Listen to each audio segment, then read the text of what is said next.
Part 1. Part 1.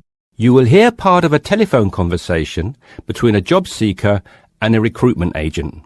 First, you have some time to look at questions 1 to 6.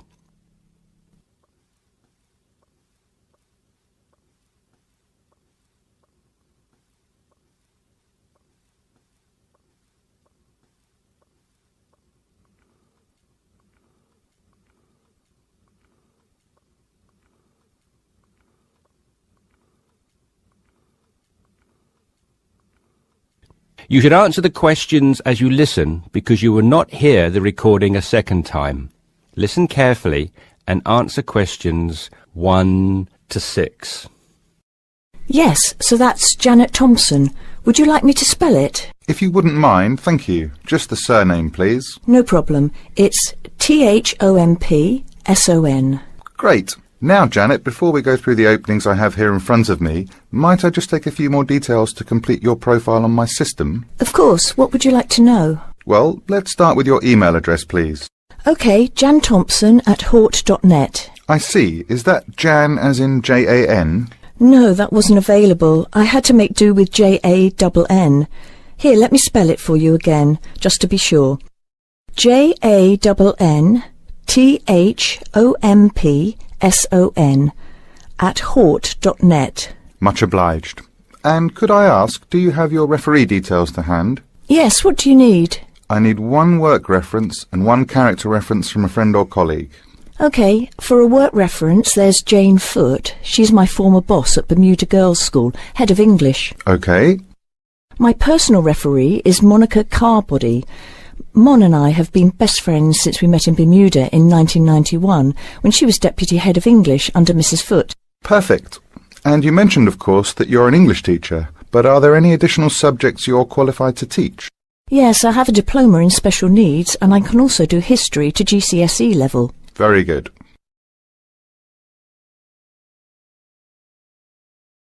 Before listening to the rest of the conversation, you have some time to look at questions 7 to 10.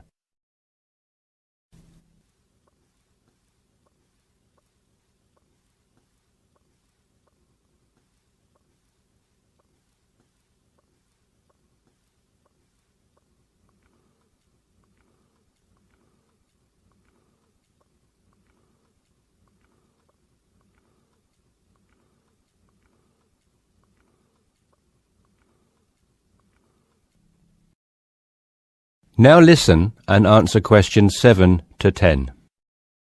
Do you think I stand a good chance of finding something? Oh, better than good. In fact, we have some positions we can offer you today. You see, it's not so difficult to find a temporary role. Tell you the truth, there are plenty of them around, but getting a permanent position will prove a little more trying, though. Would you be prepared to take up a position short-term? Of course, anything that pays. Excellent. Well, there are 3 positions that I can offer you right now. The first is a teacher of English in LaSalle School. I'm sure you know it, right in the city centre. Yes, near where I live, actually. Even better. Well, it's a 6-month contract, and the very attractive thing about this role is that the head of English at LaSalle will, if she's satisfied with your performance after 6 months, offer to make you a permanent member of staff. Wow, that's food for thought. It certainly is, bearing in mind what I said before about how hard it is to find a permanent role. The second position I have to offer you is in a school near Chelsea. It's called the Chelsea Free School. Are you familiar? I can't say that I've heard of it. Well, this contract is for 1 year, which is a lot better, looking at it from a short-term job security perspective, than the first role I mentioned. But you also have to realise that you are a temporary replacement for a female teacher who has taken maternity leave. There is no prospect of the position being made permanent. I see. I have one other vacancy at the minute, though I doubt you'll find it quite so appealing. It's situated in rural Cambridgeshire. I'll spell that just in case you want to take it down. CAMBRIDGESHIRE. And the school simply goes by the name Cambridge, though it's not in any way related to the other more well-known establishment of the same name. I was just going to ask that. What a lovely location, though, eh? Yes, but there's a catch. It's only a 6-week contract to cover for someone on extended sick leave. I see. Well, I guess that's ruled out then. What sort of salary can I... That is the end of part 1. You now have half a minute to check your answers.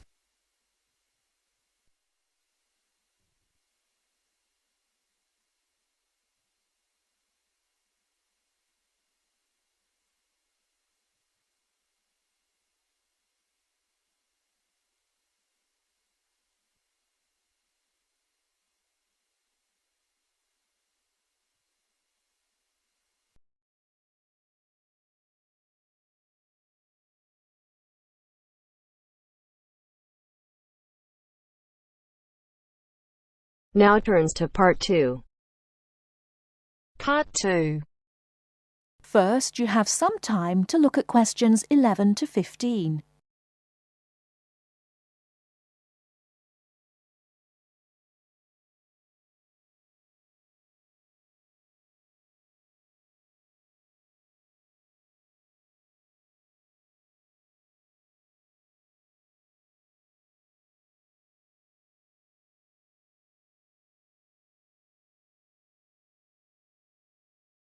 Now, listen carefully and answer questions 11 to 15. Starting at the beginning, you can see the on-off switch just beneath the two lights. Having turned the machine on, these lights now become very important. When the light on the left has gone out, you can begin making coffee, as it means the water is now hot enough. Next to that is the water level light. If this is illuminated, it means the machine does not have enough water. It is essential that you turn the machine off and add more water the moment this light comes on. Otherwise, you could damage the heating element. Once you have checked that both the heater light and the water level light are off, make sure the filter holder, that's the part with the handle just under the control panel, is in place. Once you have your cups ready, it is time to press the coffee delivery switch. That's the button just above the filter holder beside the boiler meter. Remember to take a quick look at the meter as it tells you the exact temperature of the water. On both the left and right hand side of the machine, on the same level as the filter holder, you can see the steam pipes used for heating milk. These steam taps need to be cleaned regularly to avoid blocking. And finally, if you do spill any coffee, don't worry.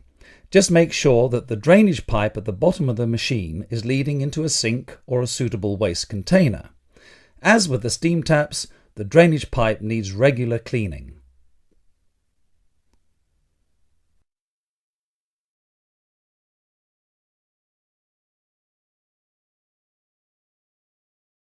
Before you hear the rest of the talk, you have some time to look at questions 16 to 20.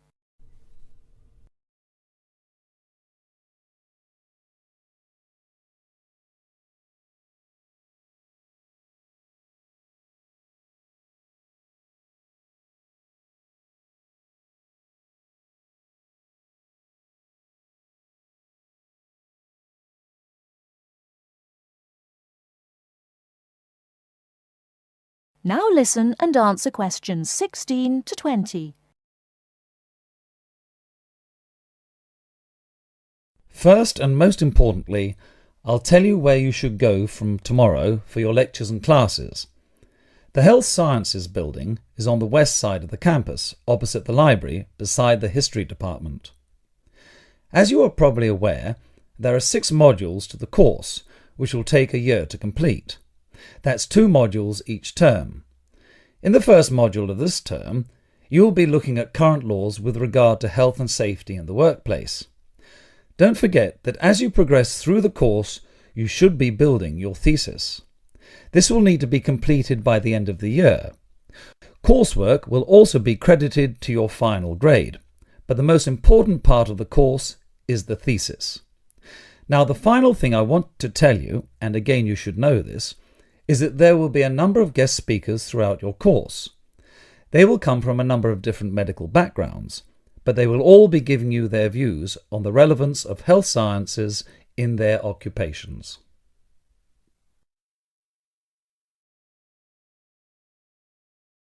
That is the end of part 2. You now have half a minute to check your answers.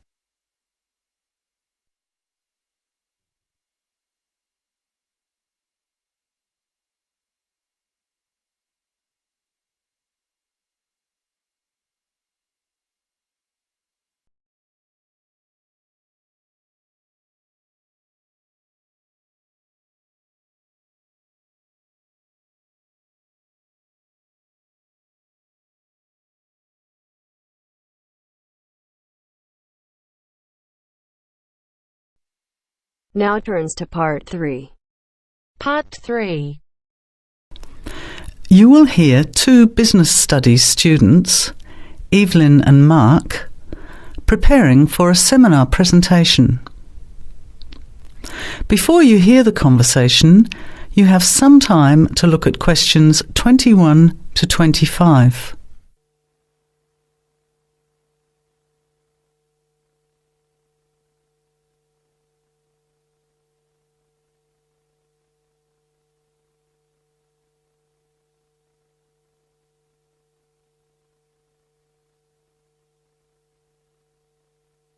Well, I think the marketing of food would be a good topic. I read a very interesting article the other day about the Canadian food market.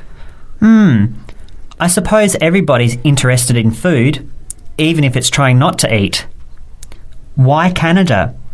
I know that's where you come from, but isn't it just all North America, really? No, that's why I thought this article was interesting. Although lots of US companies are well established in Canada, and vice versa, there are still subtle differences between the two markets. It says here, the Canadian market is definitely not a northern clone of the US. I like that. And it says that if you understand these differences, it can have a big impact on successful food marketing. So I know that Canada has a big French-speaking population in Quebec. Is this what they're referring to? Not only French and English speakers, there are many different ethnic groups in Canada. It's really quite multicultural. For example, Toronto has large Asian and Italian populations, and Vancouver's got a large Asian population too. And because Canada's population is small, these groups make quite an impact, introducing new styles of cooking. So you can see lots of unfamiliar vegetables and things in the markets, and new restaurants are opening every day. It's great if you love trying out new foods, as many people do. Which kinds of food are becoming popular? Well, some Asian food, I'd say, has been popular for quite a while, like Chinese. But now, Southeast Asian restaurants are becoming very fashionable. Then there's Mediterranean, of course, such as Greek, Italian, and so on. But Caribbean and Mexican food is really taking off among young people these days. So are the supermarkets starting to stock the ingredients that are needed to prepare these foods at home? You know, all those unusual condiments and sauces. Yes, that's right. It's quite interesting going to the supermarket, isn't it? And noticing how they're introducing sections for foods of different nationalities. You can buy quite exotic products locally these days. The article mentioned that 80% of the Canadian retail market is controlled by 8 major national supermarket chains, so that when they introduce changes, they can happen quite rapidly. Okay. Well, how are we going to organise this seminar then?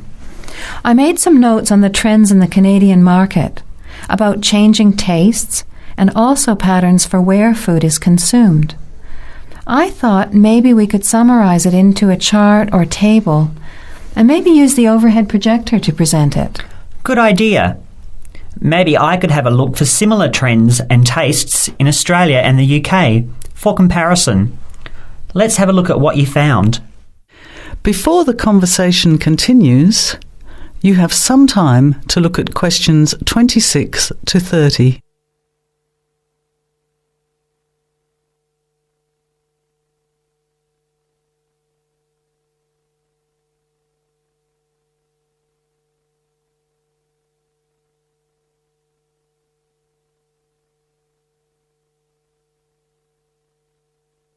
Now, as the conversation continues, answer questions 26 to 30. The most significant trend, it seemed to me, was that Canadians are definitely interested in healthy food. For example, did you know that salads are the 3rd most commonly eaten food in Canadian restaurants? Really? What about organic food then?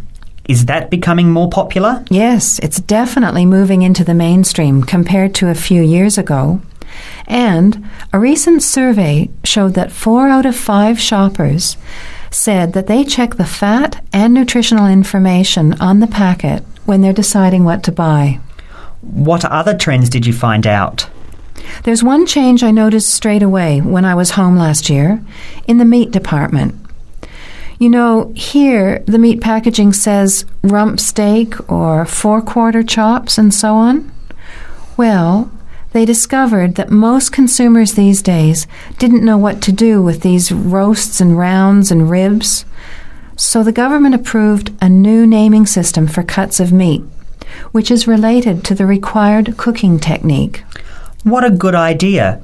I've never really understood the difference between sirloin, rump, round and all those names. So how many new categories are there? 8.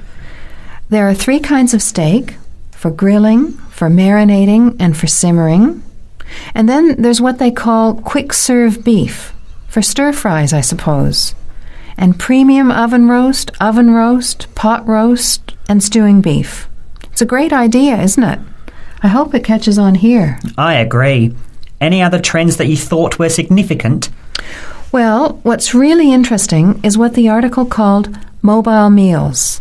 In other words, more and more Canadians are eating meals away from home, but not just eating more junk food. They're projecting a 40% increase in snack food sales over the next 3 years, and the growth is coming from healthy snacks. You know, the ones that have less cholesterol and fat, such as muesli bars, health food bars, and those types of products.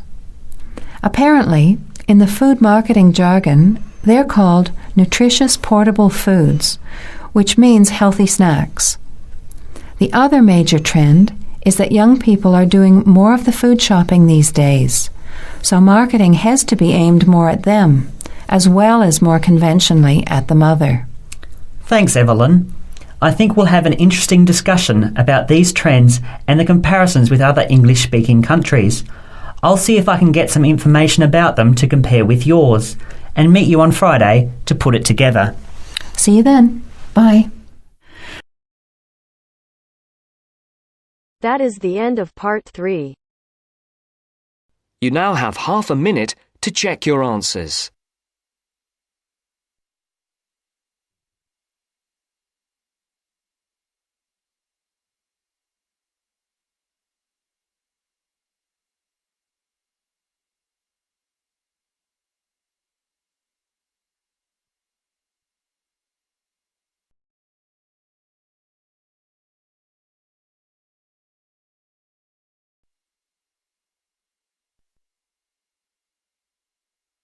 Now turns to part 4.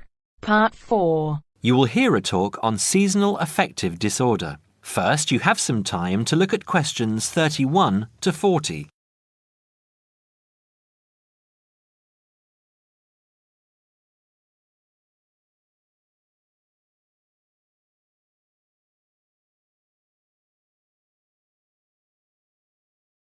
Now listen carefully and answer questions 31 to 40. In the past few years, a new condition has been identified and given a name, SAD, short for Seasonal Affective Disorder. This is now recognized as a distinct kind of clinical depression, where people become depressed at the onset of winter, accompanied by a craving for sweet things, causing weight gain. Each spring and summer would then bring on almost maniacal highs and feelings of boundless energy and happiness. Experiments to combat this depression showed that increased exposure to bright light in humans could suppress their production of a darkness-related hormone called melatonin. The light needed to induce this change was about 2,000 lux, or about 4 times brighter than ordinary household lighting.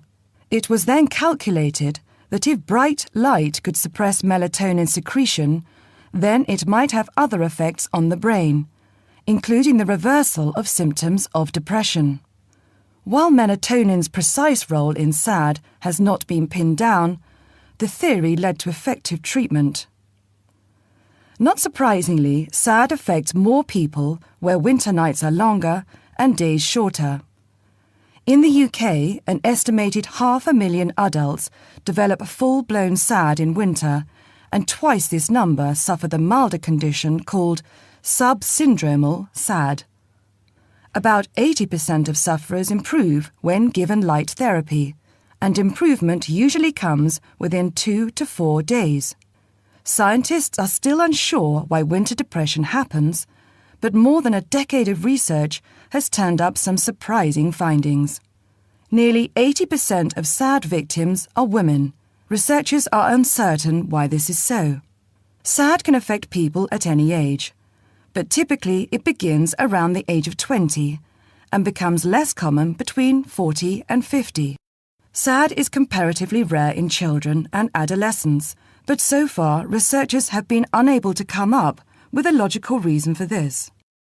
As many as half of SAD sufferers have at least one family member with depressive illness, suggesting that the depression has a genetic component. Some patients experience shifts in their body clocks when they're depressed in winter. They are morning people at one time of the year and become evening people at another. What is the underlying difference between SAD sufferers and others? A clue can be found in carbohydrate craving, a common symptom. People often become obsessed with chocolate, for example. Carbohydrates alter brain chemistry by increasing the level of a soothing chemical called serotonin, a neurotransmitter that carries signals between brain cells. SAD sufferers crave carbohydrates because they may need serotonin to lift their mood. This craving can be intense, in fact, an addiction. It may be that the serotonin system of the brain has problems regulating itself during the winter. Some SAD sufferers respond well to the drug Prozac, thought to influence the brain's serotonin-using system. Other brain chemicals and hormones probably play a role in winter depression. Another neurotransmitter, dopamine, for example, may be inadequate in certain cases. Researchers hope to uncover clues to SAD's secret by probing similarities between SAD and hibernation.